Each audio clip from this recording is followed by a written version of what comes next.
My grandfather, Frank Sedler, bought into what was already an old company called Home City Ice Cool and Feed, and they got out of the feed part of the business and focused on the ice. 100 years hasn't been without its challenges. My grandfather passed away suddenly, and my dad's only brother was in the war. He was about 21 years old, and the girls had to run the business, and Dad went down to help when he was 10 years old, and they had to wait for Pat to get back out of the service to come and start running the company. So it was women run for quite a few years. When World War II ended, my Uncle Pat returned home to run the business and had great successes, and the group that he was with went and bought another ice company in Aurora, Indiana, and they operated 2 different facilities, then eventually shut the one down, made all the ice in Sailor Park. So Dad got committed to the ice business and knew that it was a place to be. Dad was really strong on the marketing and the operations side, and Pat was always very strong on the production side, and the two worked out very well. Grandfather did invent a device that you could roll a block in, and it would have a leverage that it would stand the block up without having to use your back. If you couldn't find it, you made your products work, you built truck bodies. My father was very innovative in looking towards the future. Now, my Uncle Tom was 12 years younger than my father, so there was a point where my dad really had to help Grandma pick up the business and modernize it. I started probably when I was 8 or 10 years old. I'd ride with my dad, and a little bit later on, we'd be pumping cores. Back then, every block of ice that we made, after the second day of ice making, you'd have to pump the water out and put fresh water back in, and the end product would be a very clear block of ice. And that's where I learned a lot with my dad. We'd be pumping cores every, on weekends and something like that. And then I'd ride with him to deliver blocks of ice. The real hardship came after the war. About 4 years after, when they started get back making consumer goods and refrigerators, it went really bad. It got really bad for a long time. I kind of question sometimes how my dad's hung in there with it. The late 50s, Home City got rid of their home delivery business. We were then switching to coin-op vendors, and the neighborhood people would come to these vendors to buy their ice. In the early 60s was the advent of a merchandiser, the typical outside storage box that you see. Convenience store industry was beginning to take hold and take off. King Kwik in Cincinnati was one. King Kwik specifically was moving all over northern Cincinnati and up into Hamilton and Middletown. So as they grew, Home City grew.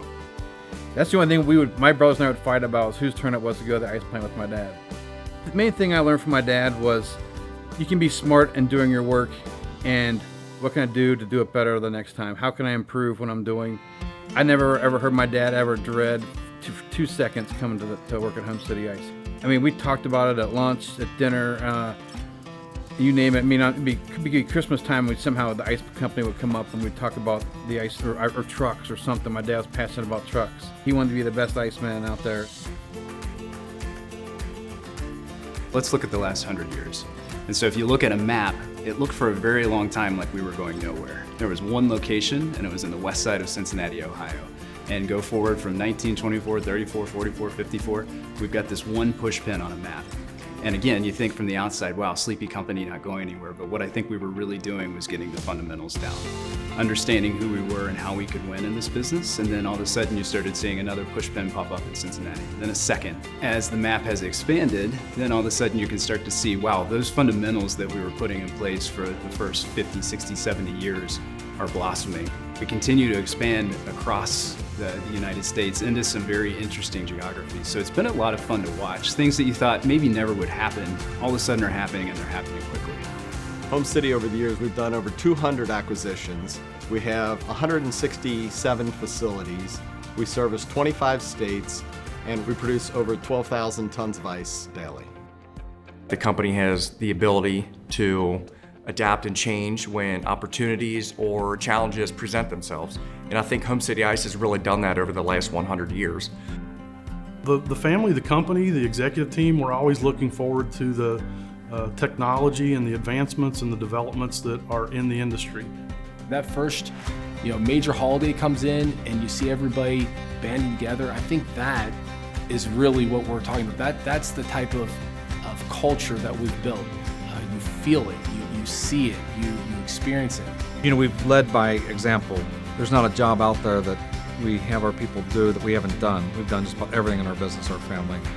And I think when people see that, they know that they're really working for an exciting company. We always work as a team for everything that we do. That's just the way we are. They couldn't have picked a better slogan for this year, for the 100-year. One family. I look forward to the next day. Every day brings a different challenge. I'm thankful for the path that I've had at Home City Ice. Is not just my own efforts, it's people also building me up, encouraging me. The person that comes to work every day isn't just the employee, it's family. I like to know that I'm a part of a team that is going in one direction, and that's forward. 100 is huge, right? It's a huge number. The excitement is the group of individuals that we have now. What's new? It's kind of yet to be determined, but it's up to us. I would say one of the proudest moments is the legacy that we built for the future generations, and we have the team to do it. We're blessed with some great people, and I can't be thankful enough for how hard they work and the commitment that they make and the passion they have. The passion's everything in this business, I think.